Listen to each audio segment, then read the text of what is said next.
kemana kita dibawa. Karena apa? Karena kita mengikuti aturan-aturan manusia, bukannya kita mengikuti aturan-aturan kebenaran firman Tuhan. Jadi Bapak Ibu Saudaraku yang saya kasih dalam nama Tuhan Yesus, marilah kita kembali kepada Alkitab, kepada petunjuk.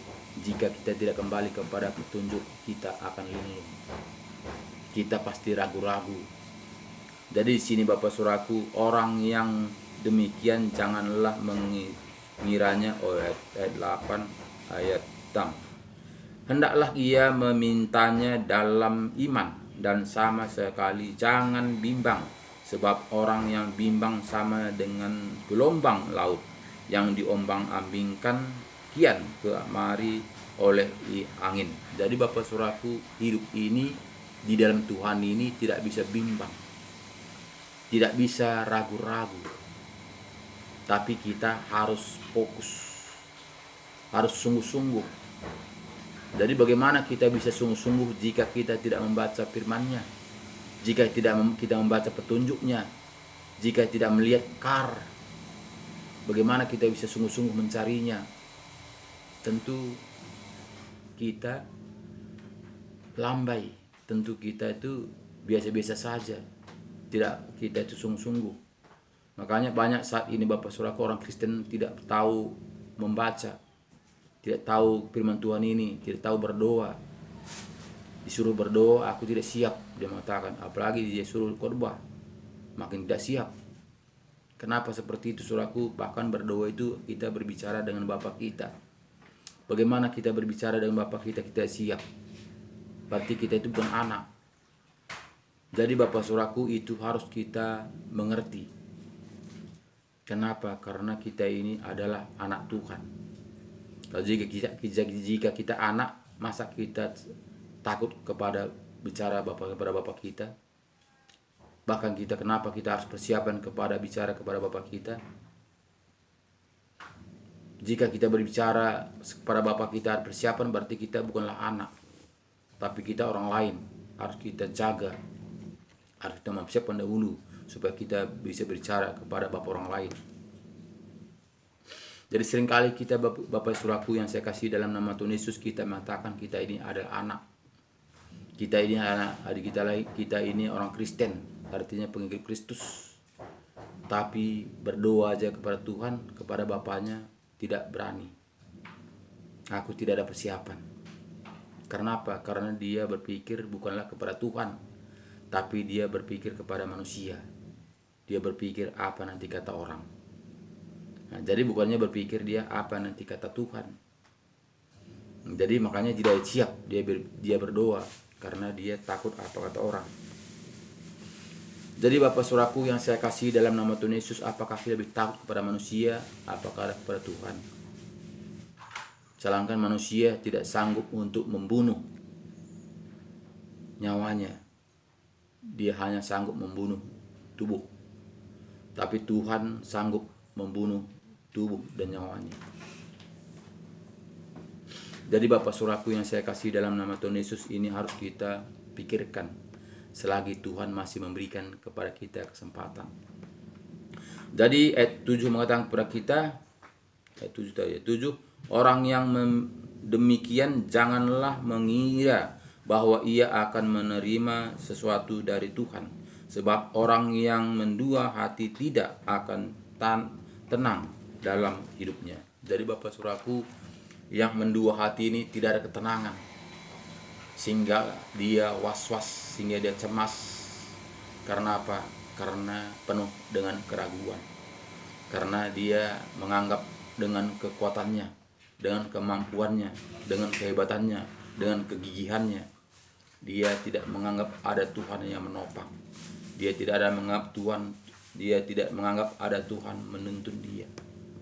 Sehingga banyak orang stres karena itu, karena dia berpikir dengan dirinya sendiri. Jadi Bapak Saudaraku yang saya kasih dalam nama Tuhan Yesus, marilah kita buka mata kita lebar-lebar melihat akhir zaman ini. Rata-rata manusia pada saat ini untuk mencari kepuasan, untuk mencari kesenangan, untuk mencari kenikmatan, untuk menyenangkan daging, Jadi inilah tandanya akhir zaman. Karena Yesus mengatakan, firman Tuhan mengatakan, nanti akhir-akhir zaman sama seperti zaman Nuh. Jadi inilah saatnya Bapak Saudaraku, zaman Nuh itu manusia tidak peduli akan kebenaran firman Tuhan. Dia seakan-akan melakukannya, tapi pikirannya penuh dengan dunia ini.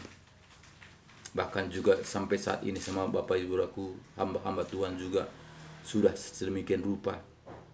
Seakan-akan yang disampaikan itu firman Tuhan, tapi pikirannya bukannya ke situ, tapi pikirannya dunia. Adalah tentang mamon. Jadi banyak saat ini Bapak Saudaraku tidak lagi kembali kepada jalan kebenaran. Makanya firman Tuhan mengatakan banyak yang datang, sedikit yang terpilih. Jadi Bapak Ibu Saudaraku yang saya kasih dalam nama Tuhan Yesus, maunya kita ini yang terpilih, bukan yang banyak itu. Karena yang banyak itu tidak akan mendapatkan kehidupan yang kekal itu. Tapi yang terpilih itulah yang mendapatkan kehidupan yang kekal itu. Jadi memang itu Bapak Saudaraku sangatlah sukar jika kita tidak dituntun dengan Roh Kudus. Kita tidak akan mampu, kita tidak akan bisa sanggup untuk melewati tantangan ini. Karena apa? Karena pengaruh-pengaruh dunia ini. Kita akan terlena, kita akan dipengaruhi, kita akan larut. Karena apa? Kita tidak mau tampil beda. Padahal Tuhan mengatakan kita harus tampil beda dengan dunia ini. Tapi Bapak Ibu Saudaraku yang saya kasih dalam nama Tuhan Yesus, buktinya akhir-akhir zaman ini tidak tahu kita membedakannya, manakah itu anak Tuhan, manakah itu anak dunia. Hampir sama. Jadi Bapak Ibu Saudaraku yang saya kasih dalam nama Tuhan Yesus, marilah kembali kepada Alkitab, firman kebenaran. Undang Roh Kudus masuk dalam hati kita, supaya firman Tuhan ini dimateraikan dengan roh kita. Karena jelas firman Tuhan mengatakan di Efesus 1 ini Bapak Saudaraku, supaya kita betul-betul mendapatkan bagaimana sebetulnya kehidupan ini. Jika kita tidak kembali kepada firman Tuhan, tentu kita akan diombang-ambingkan dunia ini, sehingga kita menganggap kita ini sudah di dalamnya. Jadi jelas firman Tuhan mengatakan Bapak Saudaraku, Efesus 1 ayat 13 ini, di dalam Dia kamu juga karena kamu telah mendengar firman kebenaran. Jadi jelas firman Tuhan mengatakan di dalam Dia kamu juga karena kamu telah mendengar firman kebenaran, yaitu Injil keselamatanmu. Di dalam Dia kamu juga ketika kamu percaya dimateraikan dengan Roh Kudus yang dijanjikannya itu. Dan Roh Kudus itu adalah jaminan bagian kita sampai kita memperoleh seluruhnya, yaitu penebusan yang menjadikan kita milik Allah untuk memuji kemuliaannya. Jadi Roh Kudus itulah sebagai jaminan. Jadi Bapak Saudaraku, jika kita bekerja dengan logika kita, ini tidak dapat titik temunya. Jika kita berpikir dengan kepintaran kita, kita tidak dapat titik temunya. Jika kita berpikir dengan logika kita, ini tidak dapat titik temunya.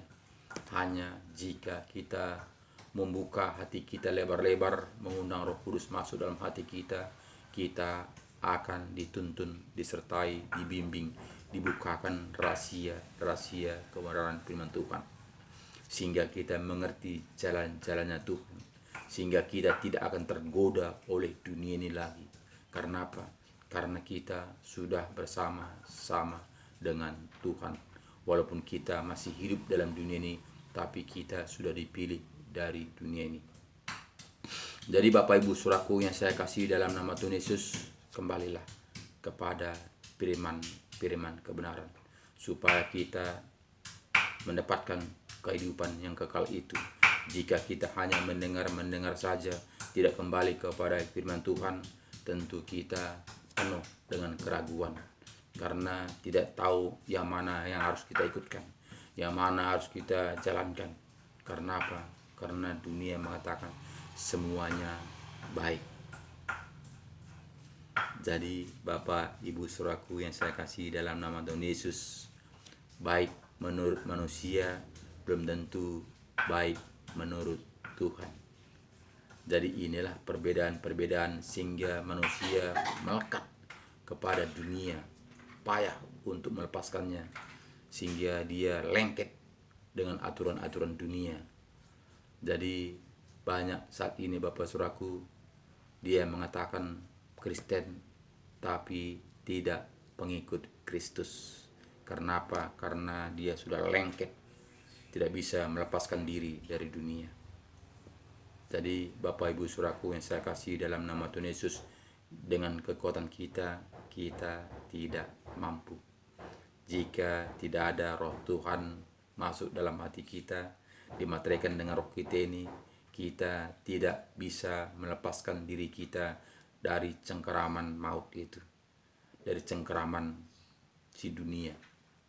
Kita tidak bisa melepaskan diri, kita pasti lengket, gak bisa berbuat apa-apa.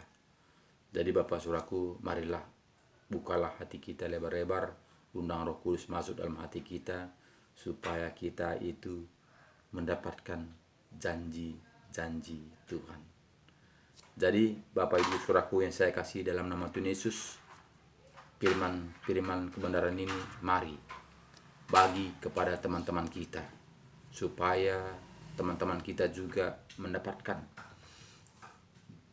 janji-janji firman Tuhan ini.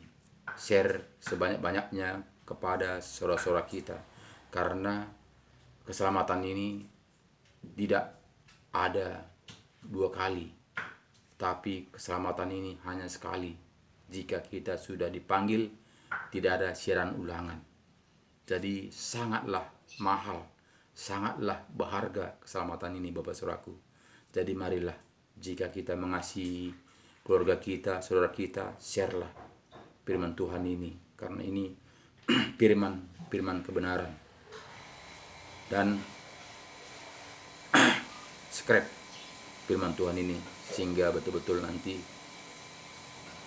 firman yang lain bersambungan tetap berjalan. Jadi semuanya itu saudaraku kembali kepada hati kita masing-masing. Tuhan juga tidak memaksa kita. Ada dua jalan, lebar, sempit. Dia suruh pilih untuk kita pilih. Jadi ini juga Bapak Saudaraku pilihan kita. Mau kita menyernya kepada teman-teman kita, keluarga kita, itu tergantung kita. Jika kita memang mengasihi keluarga kita, bagi-bagilah firman Tuhan ini.